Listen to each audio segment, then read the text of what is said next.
여러분, 우리가 늙기 전에 하루라도 빨리 행복해지려면 지금 당장 무엇을 해야 할까요? 좋은 집, 좋은 차, 멋진 옷이 행복을 가져다 줄까요? 매일 가족들과 여행을 다니며 자유롭게 사는 것이 인생을 행복하게 사는 방법일까요?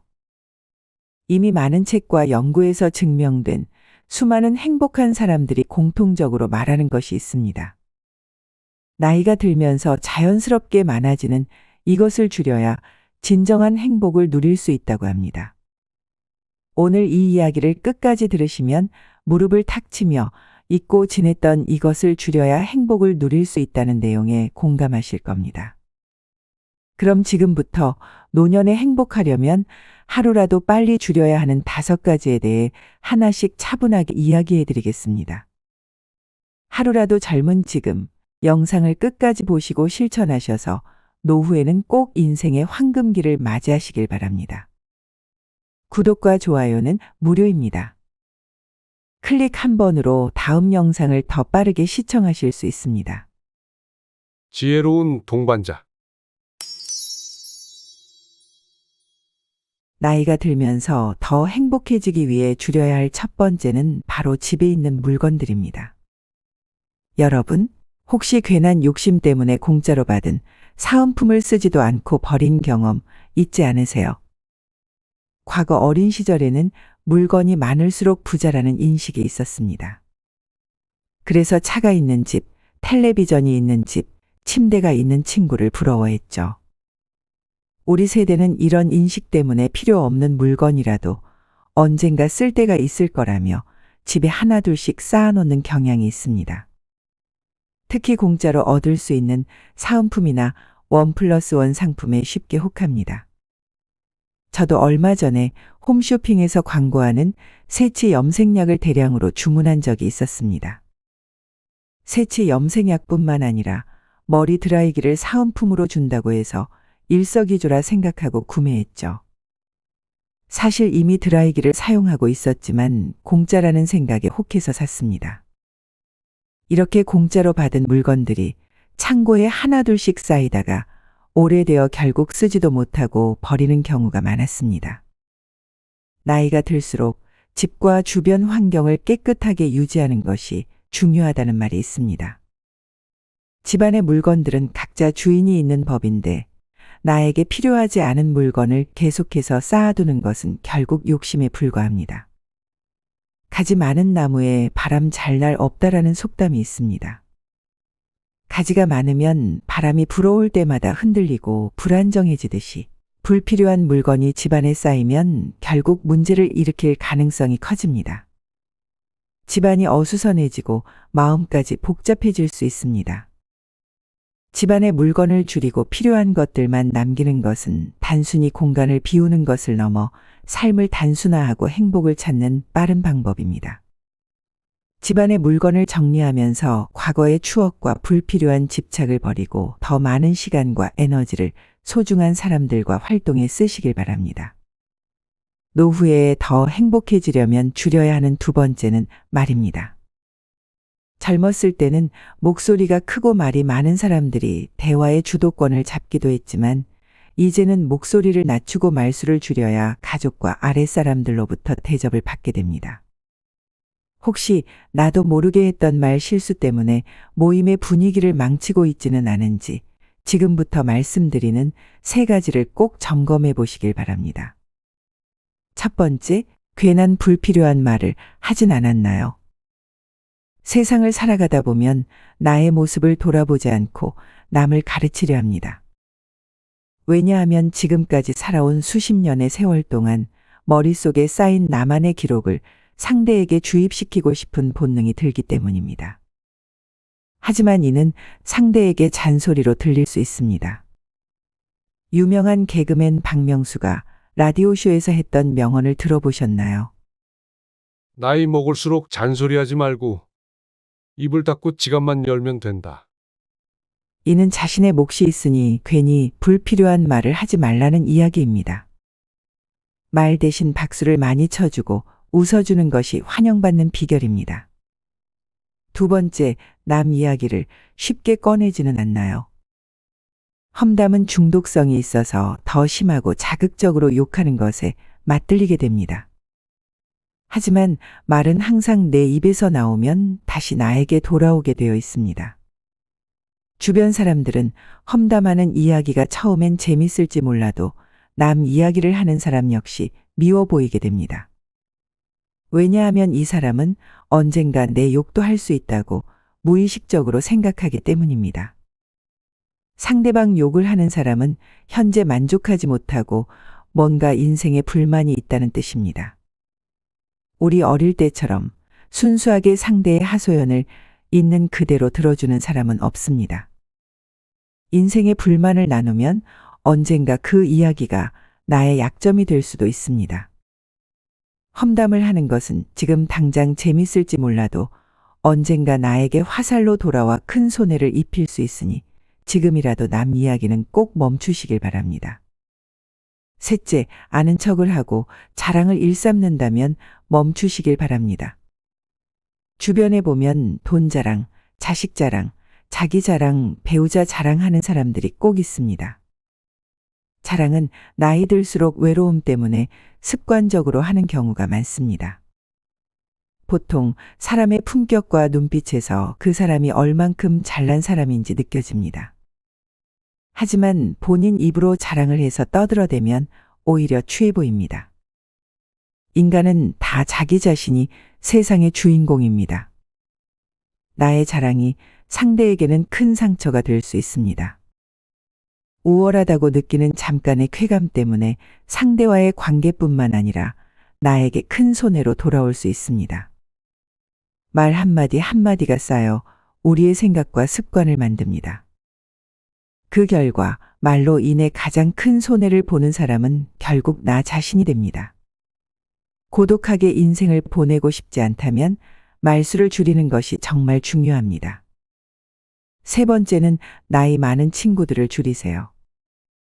가끔 나이에 비해 정말 젊게 사는 사람들이 있습니다. 건강 관리를 꾸준히 해서 70이 넘은 나이에도 근육이 젊은 사람들보다 많다거나 영어책을 수십 권 읽어 80살 100발 노인의 영어 실력에 세상을 놀라게 하는 경우가 그렇습니다. 행복한 사람과 같이 지내면 나 역시 행복해지고 우울한 사람과 계속 있으면 나도 모르게 우울이 전염됩니다. 젊고 에너지 넘치는 사람들과 같이 있다 보면 나도 모르게 건강해지는 것을 느끼는 것이 자연스럽습니다. 하지만 주변 친구들을 보면 대부분 나와 비슷한 동년배 나이 또래들입니다. 경로원이나 실버타운에서 만나는 친구들의 이야기를 들어보면 세상 돌아가는 이야기, 자식에게 물려줄 재산 이야기, 죽기 전 인생을 어떻게 보낼까에 대한 이야기가 주를 이룹니다. 이는 알게 모르게 나의 정신에 영향을 미칠 수밖에 없습니다. 그래서 젊고 에너지 넘치는 사람들과 같이 있는 시간을 늘리는 것이 좋습니다. 젊은이들의 활기찬 생활 방식, 적극적인 태도, 신체 활동은 긍정적인 영향을 미칩니다.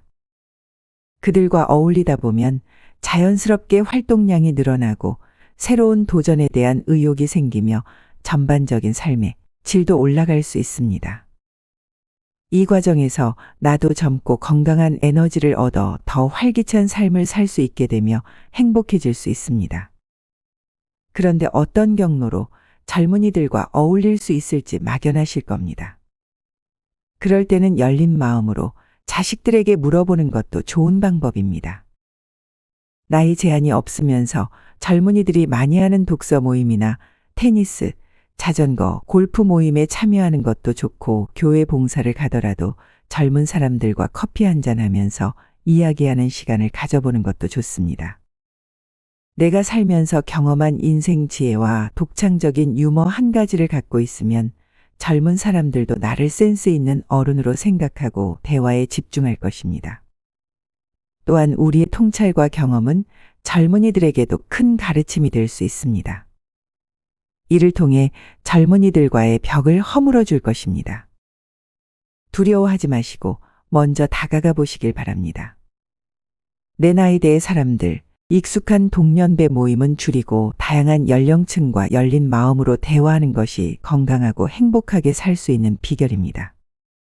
노후에 반드시 줄여야 하는 네 번째는 고집을 줄이세요.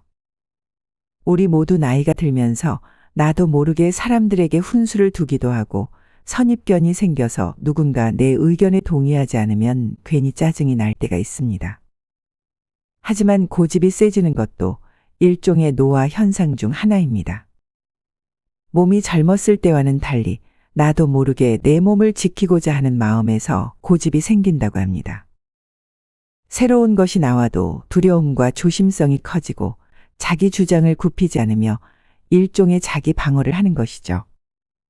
이렇게 나이가 들면서 고집이 세지는 일은 어쩌면 자연스러운 일이지만 고집이 지나치면 오히려 큰 손해가 될 수 있습니다.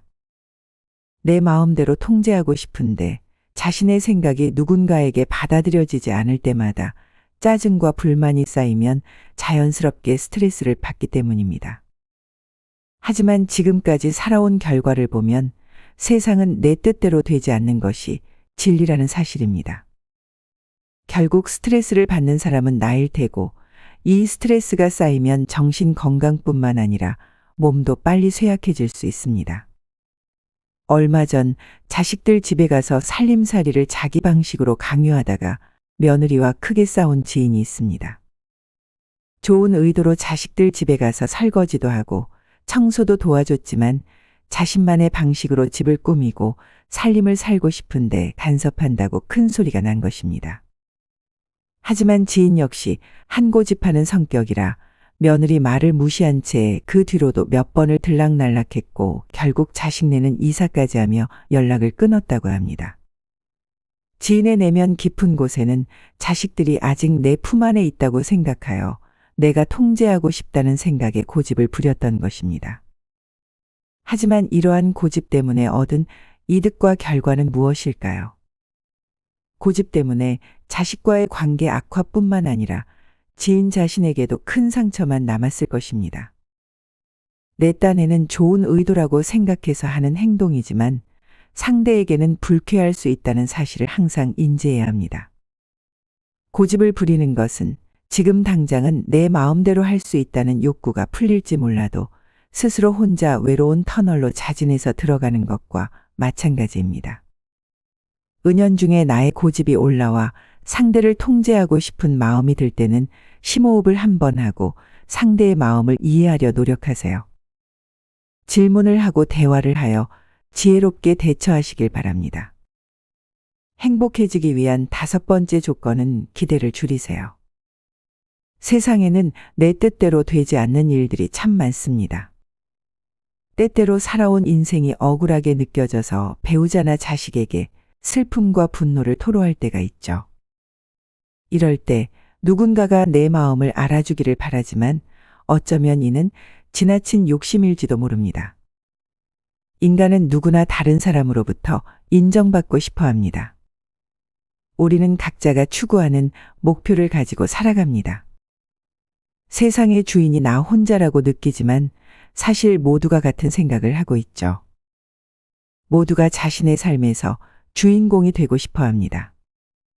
부모는 자식이 잘 되길 바라는 마음에서 기대를 하게 되고 자식은 부모가 자신을 이해해 주길 바라는 마음에서 기대를 하게 됩니다. 특히 가족이나 자식과 같이 가까운 사이는 상대가 나의 일부라고 착각하여 더 큰 기대를 품게 됩니다. 그리고 기대가 충족되지 않으면 실망과 상처 역시 기대만큼 크게 다가옵니다. 그러나 주변 사람들과 물고 뜯고 싸우고 싶어하는 사람은 아무도 없을 것입니다. 건강한 관계를 유지하기 위해서는 해결해야 할 문제에 집중하는 것이 현명합니다. 이를 위해 꼭 기억해야 할 몇 가지가 있습니다. 첫째, 상대방이 완벽하지 않다는 것을 받아들이고 그 한계를 인정하세요. 비교를 하거나 상대방을 나에게 완벽하게 맞추려고 하는 것은 욕심입니다. 나 역시 완벽하지 않기 때문에 상대와 대화를 통해 잘 타협해야 합니다. 만약 내가 정말 간절히 원하는 것이 있다면 그것을 글로 잘 정리해서 상대에게 진심으로 표현하는 것도 좋은 방법입니다. 둘째, 상대방의 입장에서 생각해 보세요. 우리는 나도 모르는 사이 자기 중심적으로 생각하는 인간입니다. 의식적으로라도 상대방의 감정과 상황을 이해하려고 노력하세요. 건강한 인간관계는 상호 존중과 이해가 있어야 합니다. 마지막으로 가장 중요한 것은 자신을 먼저 돌보는 것입니다. 어쩌면 상대방에게 무언가를 기대하는 것은 그 기대가 나의 욕망에서 비롯되었을 수 있습니다. 우리가 목표를 가지고 있지만 이루지 못했을 때 무의식적으로 그 기대를 가장 가까운 사람에게 대입하게 되기 때문입니다. 이는 배우자나 가족 같은 가까운 사람들을 타인이 아니라 나 자신으로 착각하기 때문입니다. 하지만 나를 제외한 나머지 사람들은 내 자신이 아니라 타인입니다. 상대방에게 기대를 거는 대신 스스로 자존감을 끌어올리세요. 내가 먼저 충분히 행복하고 건강해야 합니다. 스스로의 욕구와 기대를 충족시키기 위해 노력할 때 비로소 진정한 행복을 찾을 수 있으며 더 건강한 관계를 유지할 수 있습니다. 우리는 행복하기 위해 돈도 벌고 하는 건데 서로가 물고 뜯고 싸우는 이유를 곰곰이 생각해 보세요. 5가지 중에 상대를 향한 기대 하나만 줄여도 삶의 질이 달라지는 것을 느낄 수 있을 겁니다. 여러분, 이제는 정말 행복한 하루하루를 보내고 싶지 않으신가요? 중년 시절을 어떻게 보내느냐에 따라 노후가 어둠의 긴 터널이 될지 황금처럼 빛날지가 결정됩니다. 하루라도 젊은 오늘 말씀드린 5가지를 줄이면 노후에 반드시 행복한 나날들이 펼쳐질 것입니다. 다시 한번 정리해드리면 첫째, 집에 물건을 줄이세요. 물건마다 각자 주인이 있습니다. 진짜 나에게 필요한 물건인지 살펴보세요. 괜한 욕심 때문에 물건의 주인이 내가 아닌데 괜히 갖고 있는 것은 아닌지 생각해 보세요. 둘째, 나이가 들수록 말수를 줄이세요. 남의 험담은 언젠가 부메랑처럼 돌아옵니다. 굳이 자랑하지 않아도 연륜에서 자연스럽게 빛이 나도록 자신을 먼저 가꾸세요. 셋째, 나이 많은 친구를 줄이세요. 매일 동년배만 만날 것이 아니라 다양한 연령층의 사람들과 이야기를 나눠보세요.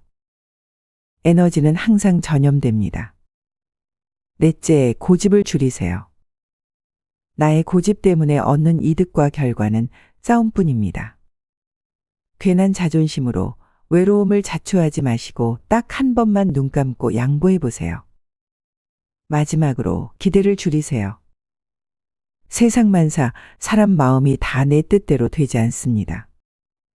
상대에게 기대하는 것은 상대를 내 자신으로 생각해서 나오는 욕심입니다. 상대는 타인입니다. 나의 욕구를 타인에게 대입시키지 마세요. 젊은 시절에는 친구든 물건이든 돈이든 많을수록 풍요로워 보입니다. 하지만 나이가 들면서는 마음도 정신도 심플하게 비워낼 필요가 있습니다. 욕심으로 인생이 빼곡하게 차 있으면 행복이 들어올 자리가 없습니다. 남은 여생은 마음의 여백을 만들어 지혜의 무게로 함께 채워나갔으면 좋겠습니다. 지금까지 지혜로운 동반자였습니다. 구독과 좋아요 해주시면 또 따뜻하고 지혜로운 이야기를 들고 찾아뵙겠습니다. 감사합니다. 남은 하루도 좋은 시간 되시길 바랍니다. 지혜로운 동반자.